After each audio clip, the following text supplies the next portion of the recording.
మూడేళ్ల నిరీక్షణ, కోర్టులో వివాదం, రాజకీయ ఎత్తుగడలు, వ్యూహ ప్రతివ్యూహాలతో ఎట్టకేలకు ఎన్టీఆర్ జిల్లా కొండపల్లి మున్సిపాలిటీ పాలకవర్గం కొలువుదీరింది. మరిక రాజకీయ వివాదానికి తెరపడినట్లేనా అంటే ఇప్పుడే అసలు కథ మొదలైనట్లుగా ఉంది.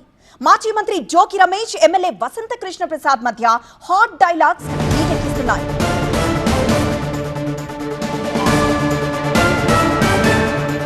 మరోసారి రాజుకున్నాయి మైలవరం రాజకీయ మంటలు.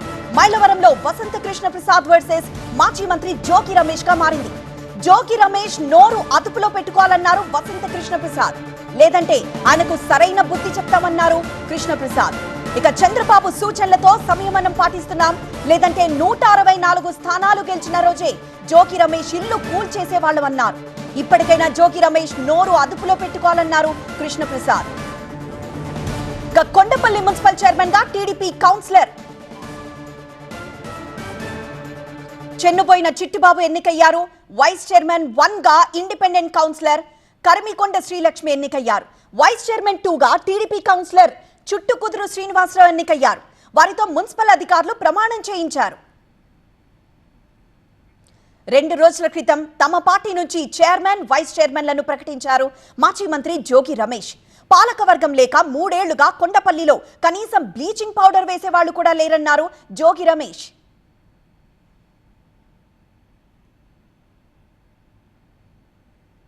చంద్రబాబు నాయుడు గారి ఇంటిని ముట్టడించే దమ్ము, ధైర్యం ఉన్నోడు ఎవడన్నా ఉంటే గనక రమ్మని చెప్పారు. మేము గనక తలుచుకుంటే రాష్ట్రంలో 164 సీట్లతో అధికారంలోకి వచ్చిన తొలి రోజే జోగి రమేష్ ఇల్లు నామరూపాలు లేకుండా పోయేది. ఒకవేళ కనుక జోగి రమేష్ గతంలో చేసిన తప్పుని నేను మళ్ళీ పునరావృతం చేస్తాననే మాట 4 దాటి కనుక బయటకు వస్తే మేము చంద్రబాబు నాయుడు గారు, పవన్ కళ్యాణ్ గారు చెప్పిన మాట కూడా దయచేసి వెనకటి నుంచి మన సూక్తులు చెప్తా ఉన్నాయి, ఈపెప్పుడు నోటిని బతిలాడుకుంటుంది, నువ్వు జాగ్రత్తగా ఉండి చావే, లేకపోతే పగిలేదు నా ఈ పని. జోగి రమేష్ గారు మీకు గౌరవంగా చెప్తా ఉన్నాం. కొండపల్లి మున్సిపాలిటీలో పాలకవర్గం కొలువు తీరడానికి 3 ఏళ్లు పట్టిందంటే ఇదంతా ఎమ్మెల్యే వసంత కృష్ణ ప్రసాద్ అసమర్థత అంటున్నారు మాజీ మంత్రి జోగి రమేష్. ఏ అక్కని పలకరించినా, ఏ చెల్లిని పలకరించినా, ఏ అవ్వని పలకరించినా, ఏ తాతను జగన్ ఉంటే బాగుండు, జగనన్న ఉంటే బాగుండు, జగనన్న ఉంటే అమ్మఒడి ఇచ్చేవాడు, జగనన్న ఉంటే చేయూతి ఇచ్చేవాడు, జగనన్న ఉంటే ఆసరా ఇచ్చేవాడు. చేతగాని చవట సన్నాసి కృష్ణప్రసాద్ మున్సిపల్ ఎన్నిక కూడా నిర్వహించలేని అసమర్థుడివి. 3.5 సంవత్సరాలు దాన్ని కోల్డ్ స్టోరేజ్లో పెట్టావే, సిగ్గుగా లేదా? నీకు సిగ్గు ఉండదు, నీకు శరం ఉండదులే. సిగ్గు శరం ఉంటే ఇవన్నీ ఈ రాజకీయాలు ఎట్టెందుకుంటాయి, తగలబడతాయి.